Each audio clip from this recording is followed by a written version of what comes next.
because unfortunately she is a female, so...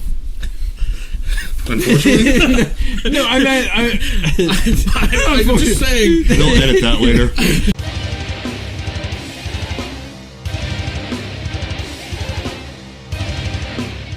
Well, that's a thing that you have to deal with. We have, a female bass player in our band. In my old band, we had our drummer was female, and it's a thing that, like, is dumb and unfortunate, where the amount of attention that is, like, not wanted, like, please fuck off. I would like to fuck the lowest hole in your face.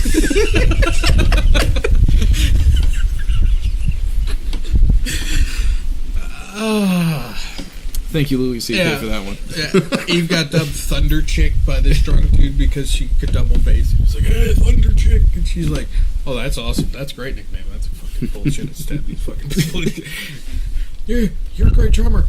For a girl, I will fucking kill you.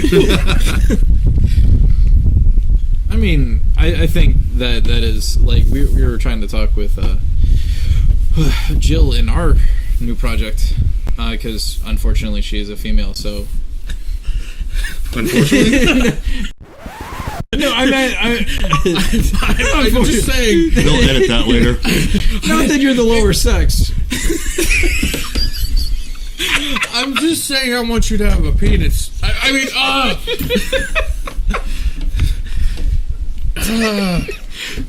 But no, unfortunately, she will have to deal with... interesting for Matt, because...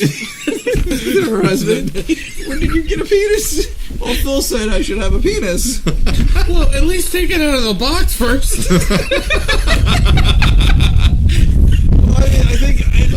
I think no matter what I say tonight in that reference, it's still better than you talking. Now. It's still better than when I was like, well, an elephant walked out of your vagina. You're really fucked. I don't even know if if you edited that out or not. Because there's so much going on there. So yes, having a girl in the band, it changes things. Especially when you come, like, it's like a sister to us, so we're super protective. I bet. We played a huge festival out in Orlando 2 years ago. Okay. A little over a year and a half ago.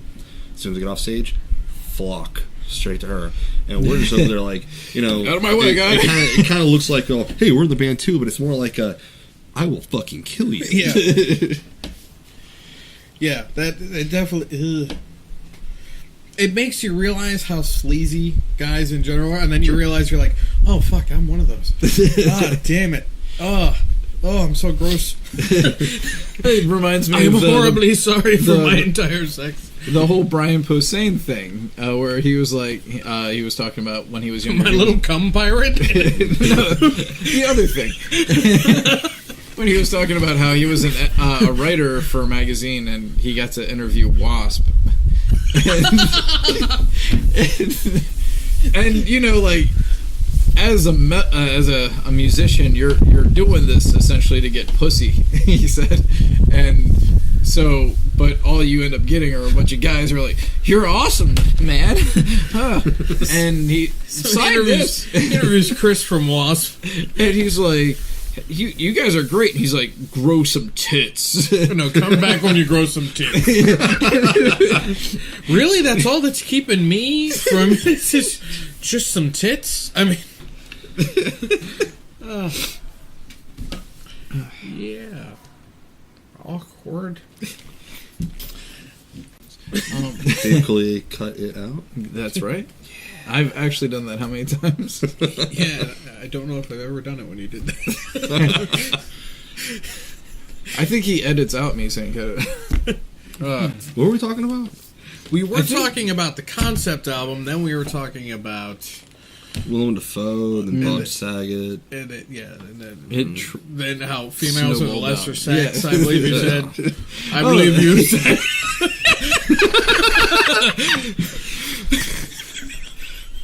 Do I get to wave down the bus, or does it just come this way? Just throw you under the omnibus. So, no, I was asking you about, like, bands that, in the local area that, inspired you. Are there bands in the area that you like playing with more? Like, you just seem to get a good vibe back and forth on stage, or? I mean, honestly, not to be a cop-out answer, but we love playing with everyone. You know, That's not a cop-out answer. I mean, you know, we have I we actually get find on that to be- we get on stage, we put out our energy, and you know, and it's not in a form of, you know, one-upsmanship or anything like that. Right. It's just we want the people who are watching the show to have a damn good time, right. you know, and we like to think that our energy, you know, goes all around, you know, with everyone. Yeah, I find that to be encouraging because, you know, there's a time whenever it didn't feel like that, you know. Yeah. Yeah, when it was real stuffy, you go to a show. And, Yeah. It was, you know, after, you know, like, we had stopped playing out, I just completely hermited up from the scene entirely. Like, I was like, then I had all these horrible anxiety problems and everything, and then I was like, people in general. So, you know, I got that going for me, which is nice. It only took 2 anxiety pills to get here tonight. But yeah, I find that it's something that I actually am very much so looking forward to, just because of the fact that there is nothing like that release on stage, and I think, you know, that's the one time whenever, like,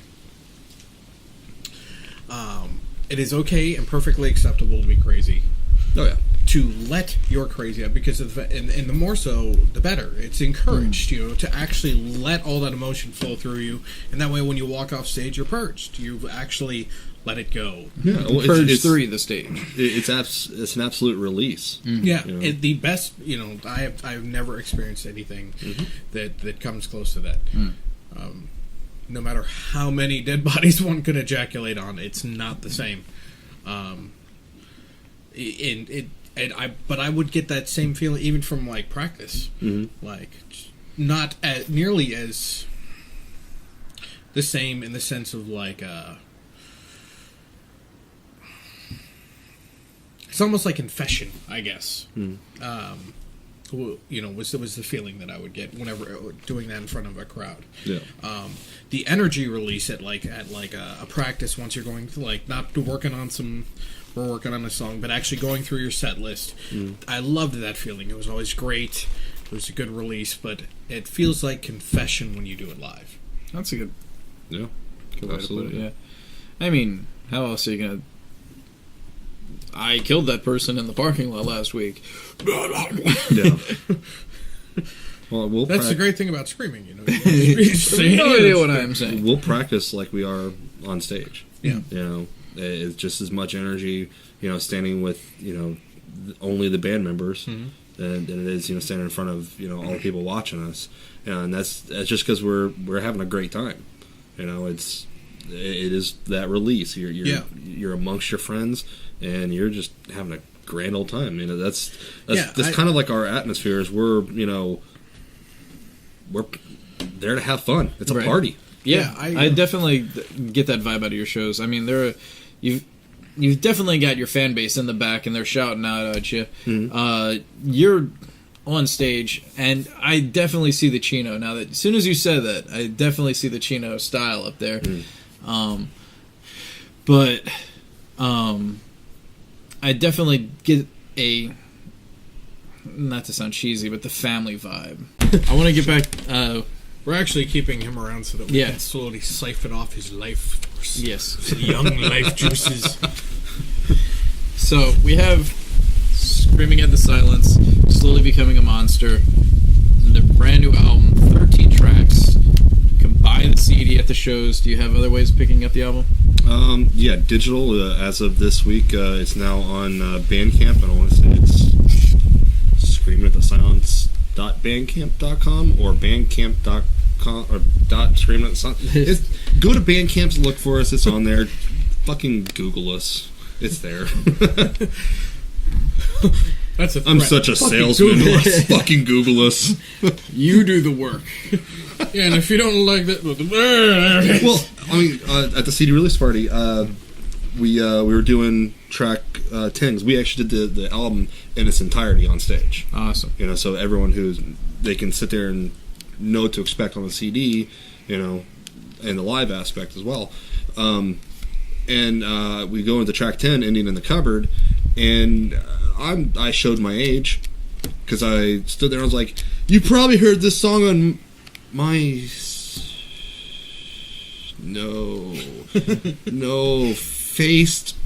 Facebook. Why did I almost say MySpace? God, I'm fucking old. This is Ending in the Cupboard when we went into the song. It's because you secretly want to go back to MySpace. No. I actually, I got kicked do out. so that I can log on to take my stuff off. They deleted all my stuff. My Dead Boy and Decay stuff is still fucking sitting there. I'm would- like, God damn it, let me in. I went onto This is the horrible. ABM MySpace, and the videos were there, and I was like, oh, sweet, and I hit share onto my Facebook. And then it doesn't play. And I was like, and then like everybody was, it had like 15 likes in like seconds, you know. It was like, wow, that was quick. I wonder if any of them realize that they can't play that thing. And then like 24 likes later, and then Brett pops up. It's not playing for me. And I was just like, sorry, dude. But Something must be wrong with your computer, bro. yeah, it's I you. totally just watched it. It's so It was great. awesome. So out of the 13 tracks, You're really fucked up to say, bro. It's so awesome. I know. I was there. what would you say your favorite track on the album is, though? Shirley Temple of Doom. Shirley Temple of Doom. That was actually the first one I listened to. Whenever I was like, today I was going around and like putting the stuff because I'm trying to save some graphics so that I can put it up, put things on there, and that was the first one that popped up. It's just a fun track. Yeah. Just from the long ass growl just right before the lyrics actually come in, you know.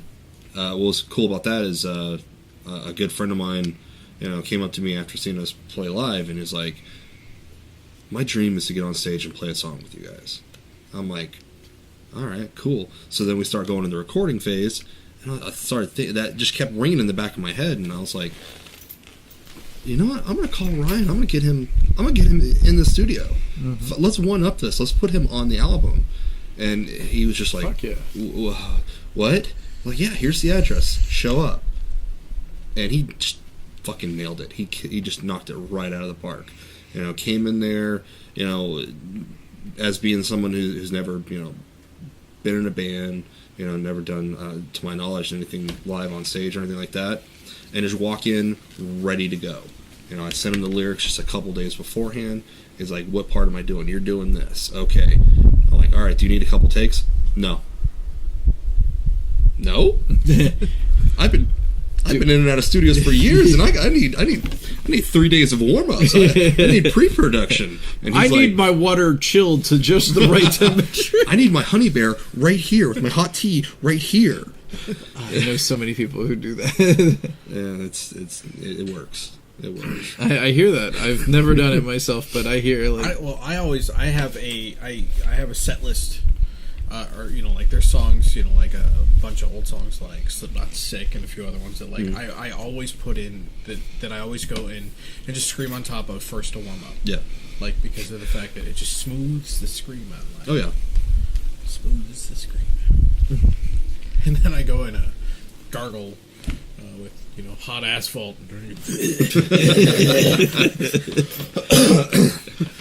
I apparently I try and tap my innermost mortis. The smell of fiddle.